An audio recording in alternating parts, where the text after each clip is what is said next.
आज हम बात करेंगे अनंत चतुर्दशी की, जिसे हम अनंत चौदस भी कहते हैं। अनंत चतुर्दशी का क्या महत्व है और किन नियमों का पालन करने से आपको अनंत चतुर्दशी का पूरा फल मिलता है। साथ ही पूजा में आपको किन विशेष वस्तुओं की आवश्यकता होती है।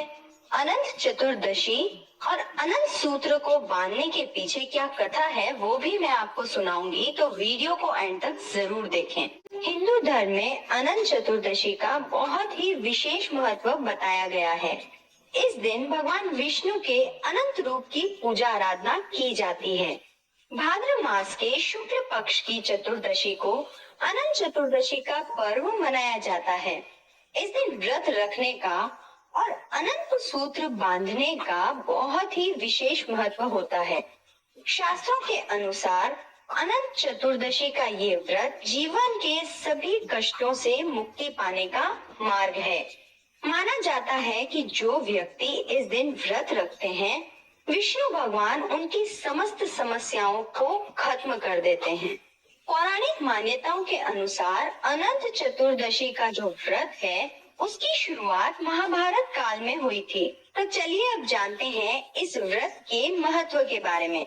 इस दिन को भगवान विष्णु का दिन माना जाता है और उनके अनंत स्वरूप की पूजा की जाती है, जिन्होंने सृष्टि की रचना में 14 लोकों यानी तल, अतल, वितल, सुतल, सलातल, रसातल, पाताल, भू, भुवः, स्वः, जन, तप, सत्य, माह की रचना की थी।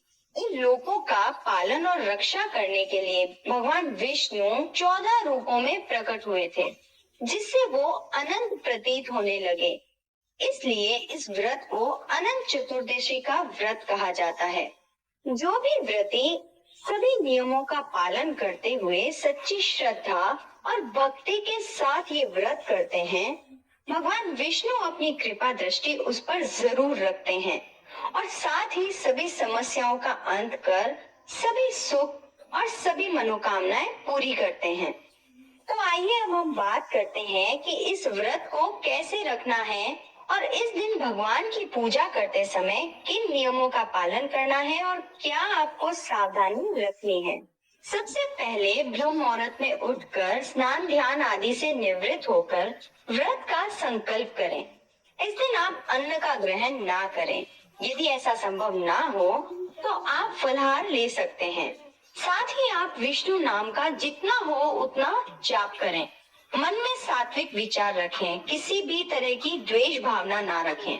आइए अब बात करते हैं कि पूजा में कौन सी और किन बातों का आपको ध्यान रखना जरूरी है।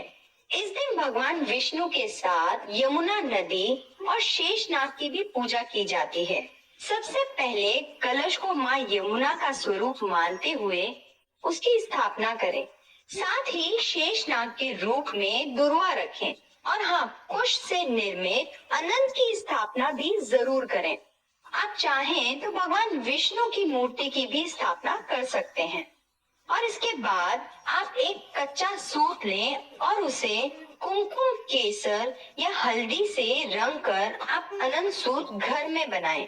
यदि आप घर में नहीं बना सकते तो आप बाजार से भी ला सकते हैं, लेकिन अनंत सूत्र लाते वक्त आप इस चीज का ध्यान रखें कि उसमें 14 गांठें होना जरूरी होता है।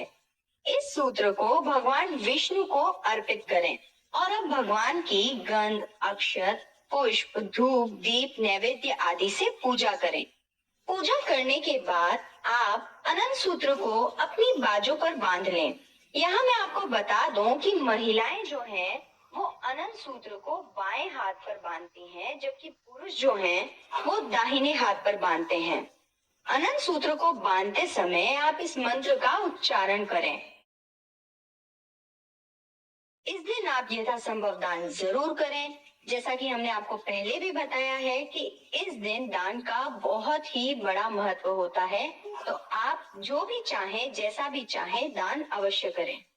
आइए जानते हैं अनंत चतुर्दशी के नियमों के बारे में, जिनका पालन करना बहुत ही जरूरी माना गया है।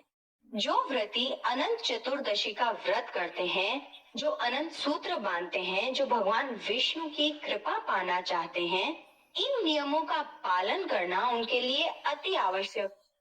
सबसे पहले आप इस दिन किसी का भी बुरा ना सोचें। किसी भी व्रत को रखने के लिए नियमों का पालन करना जरूरी होता है और ये नियम हर एक व्रत में लागू होता है कि आप किसी का भी बुरा ना सोचें, आपके मन में कोई भी द्वेष भावना ना हो। अनंत सूत्र जो आपने बनाया है या जो आप बाजार से लेकर आए हैं, उसमें 14 गांठें होना अति आवश्यक है और सूत्र को बांधने से पहले आप इसे भगवान विष्णु को अर्पित करना ना भूलें। साथ ही आपको ये धागा पूरे साल के लिए बांधना होता है। यदि आप पूरे साल नहीं बांध सकते तो आपको 14 दिन तक इसे बांधना जरूरी होता है।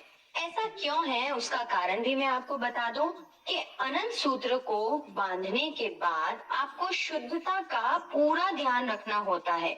आपको सात्विक भोजन करना होता है। साथ ही आपको तामसिक चीजों से दूर रहना सबसे जरूरी होता है। यदि आप इन नियमों का पालन साल भर नहीं कर सकते तो आप 14 दिन तक अनंत सूत्र को बांधें और इन नियमों का पालन जरूर करें।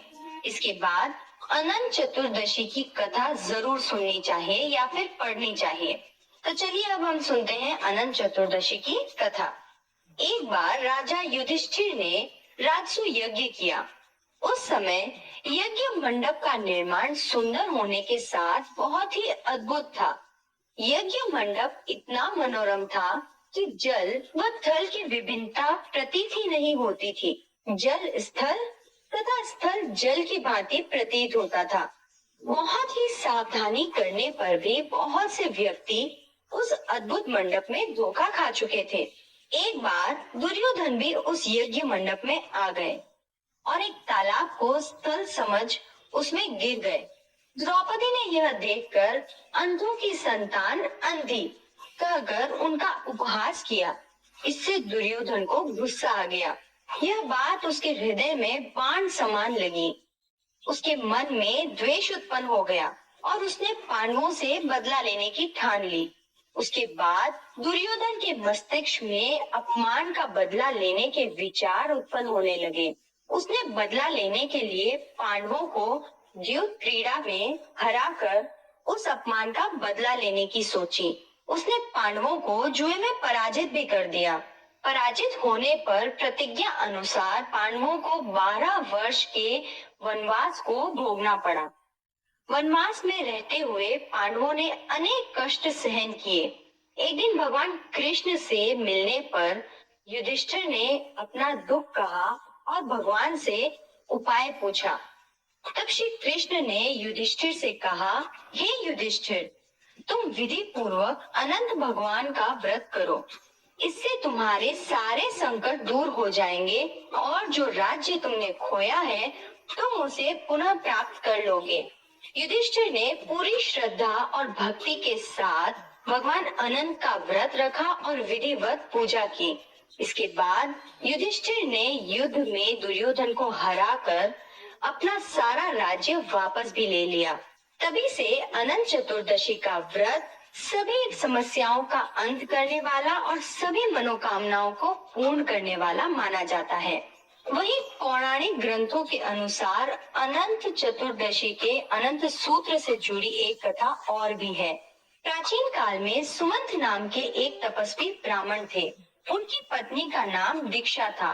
उनकी पुत्री परम सुंदरी और धर्मपरायण थी, जिसका नाम सुशीला था। सुशीला जब बड़ी हुई तो उसकी माता दीक्षा की मृत्यु हो गई। पत्नी के मरने के बाद सुमंत ने कर्कशा नाम की स्त्री से दूसरा विवाह कर लिया। सुशीला का विवाह ब्राह्मण सुमंत ने कौंडिन्य ऋषि के साथ कर दिया। विदाई में कुछ देने की बात पर कर्कशा ने दामाद को कुछ ईंटें और पत्थरों के टुकड़े बांधकर दे दिए। कौंडिन्य ऋषि दुखी होकर अपनी पत्नी को लेकर आश्रम की ओर चल पड़े, परंतु रास्ते में ही रात हो गई। वे नदी के तट पर संध्या पूजन करने लगे। सुशीला ने देखा वहां पर बहुत सी स्त्रियां सुंदर वस्त्र धारण कर किसी देवता की पूजा कर रही थीं। सुशीला के पूछने पर उन स्त्रियों ने विधि पूर्वक अनंत व्रत की महिमा बताई। सुशीला ने वहीं उस व्रत का अनुष्ठान किया और 14 गांठों वाला डोरा हाथ में बांधकर ऋषि कौंडिन्य के पास आ गई। कौंडिन्य ने सुशीला से डोरे के बारे में पूछा तो उसने सारी बात बता दी। उन्होंने डोरे को तोड़कर अग्नि में डाल दिया, जिससे भगवान अनंत का अपमान हुआ। परिणाम स्वरूप ऋषि कौंडिन्य दुखी रहने लगे। उनकी सारी संपत्ति नष्ट हो गई। इस दरिद्रता का कारण पूछने पर उनकी पत्नी सुशीला ने अनंत भगवान का डोरा जलाने की बात उन्हें याद दिलाई। पश्चाताप करते हुए ऋषि कौंडिन्य अनंत डोरे की प्राप्ति के लिए वन में चले गए। वन में कई दिनों तक भटकते भटकते निराश होकर एक दिन भूमि पर गिर पड़े। तब अनंत भगवान प्रकट होकर बोले, हे कौंडिन्य, तुमने मेरा तिरस्कार किया था, उसी से तुमने इतना कष्ट भोगा। तुम दुखी हुए, अब तुमने पश्चाताप किया है। मैं तुमसे प्रसन्न हूँ। अब तुम घर जाकर विधि पूर्वक अनंत व्रत करो और 14 वर्ष तक व्रत करने से तुम्हारे सभी दुख दूर हो जाएंगे। तुम धन धान्य से संपन्न हो जाओगे। कौंडिन्य ने वैसा ही किया और उन्हें सारे क्लेशों और दुखों से मुक्ति मिल गई। और तभी से अनंत चतुर्दशी का यह व्रत सभी दुखों का नाश कर सभी मनोकामनाओं को पूर्ण करने वाला माना गया। हम आशा करते हैं कि अनंत चतुर्दशी से जुड़ी ये जानकारी आपके लिए उपयोगी रही होगी। वीडियो पर लाइक कमेंट करना ना भूलें। यदि जानकारी अच्छी लगी हो तो आगे भी शेयर करें और भक्ति सत्संग परिवार में जुड़ने के लिए चैनल को तुरंत सब्सक्राइब कर लें। अनंत चतुर्दशी का व्रत आप सभी के लिए शुभ रहे। इसी तरह की जानकारी के लिए बने रहें भक्ति सत्संग के साथ। धन्यवाद।